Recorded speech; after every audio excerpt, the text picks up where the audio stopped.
Hello, and welcome to an episode of the Armchair Traveler Investigates. I'm Judy. When I prepare my travel videos, I do a great deal of research, much of which never makes it to the screen. Sometimes I end up diving down inescapable dead ends. My husband laughs and calls them rabbit holes. But other times I learn something new, and when I do, I keep notes so I can share it. Although these stories may not fit into a virtual walking tour, they still offer valuable insights into how and why things happen the way they do. When we visited Tours, the link is in the description box below, one of our stops was at the remains of the Abbey of St. Martin. This incredible site has many stories of musical heritage that shape the very essence of our world today. So relax and learn a bit of musical history with me, the Armchair Traveler, as your personal Miss Marple and your guide.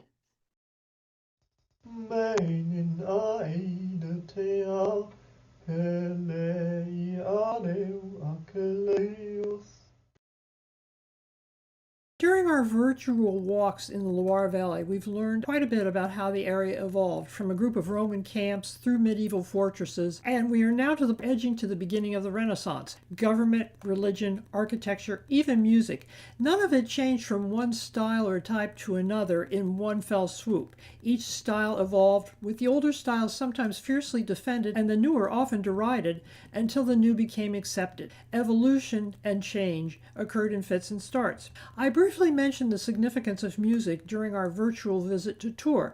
Today we're going to take a deeper look at the development of music from grunts to the beginnings of the Renaissance. Looked at from our point of view, the changes seem dazzling, but we need to keep in mind that while change was inevitable, these changes were not. People changed, and so did their needs. Long before humans could write, we could sing. Rhythm and melody were our first tools of memory, ways to carry stories, celebrate victories, and mourn the dead. Around ancient fires, voices rose together to keep the darkness away.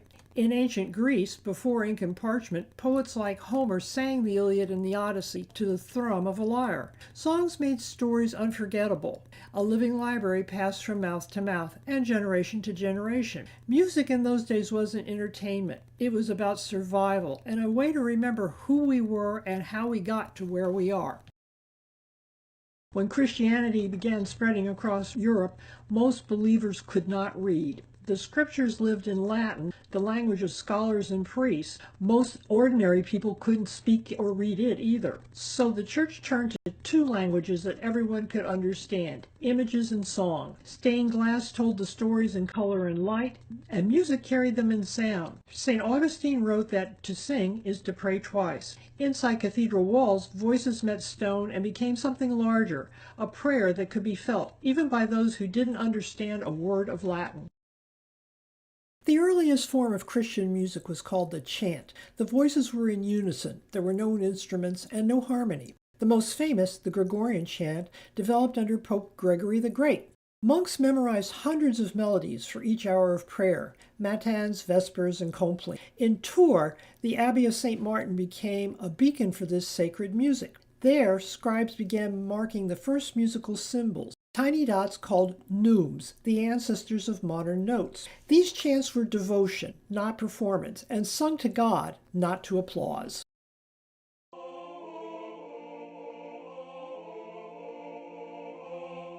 Then came a revolution of sound. Some singers began to hold the chant while others moved above or below it. A second voice in harmony. This new art was polyphony, which just means many sounds. At Tours' Abbey of St. Martin, musicians nurtured the idea. Two voices became three, weaving and resolving. For the first time, Western ears heard depth, tension, and beauty born of different. The spark was lit in Tours.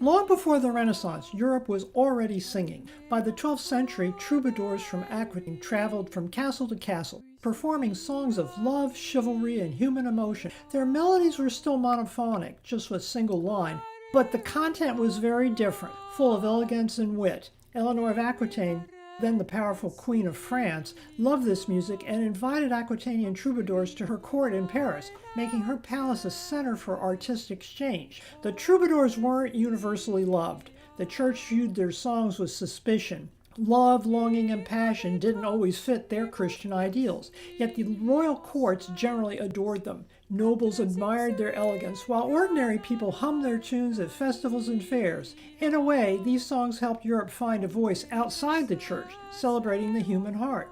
Meanwhile, inside the great cathedrals, a new music experience was underway.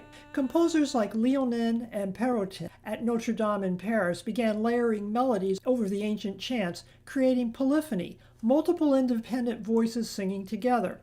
No women sang in these church choirs. All the parts were performed by men and boys. Adult clerics held the slow-moving chant in the tenor, while boy trebles, or adult falsettos, carried the higher, more ornamental lines. Together, their voices filled the cathedral, echoing like the architecture itself. So did the troubadours lead to polyphony, and did polyphony lead to the Renaissance? Not exactly. Eleanor's courts and the popularity of troubadours created an audience ready for more complex music. In essence, the troubadours set the stage, and church composers built the architecture of sound. The troubadours celebrated the human heart. Church musicians discovered harmony. Together they paved the way for the Renaissance, a world where human emotion and divine order could finally sing together in tune at the same time.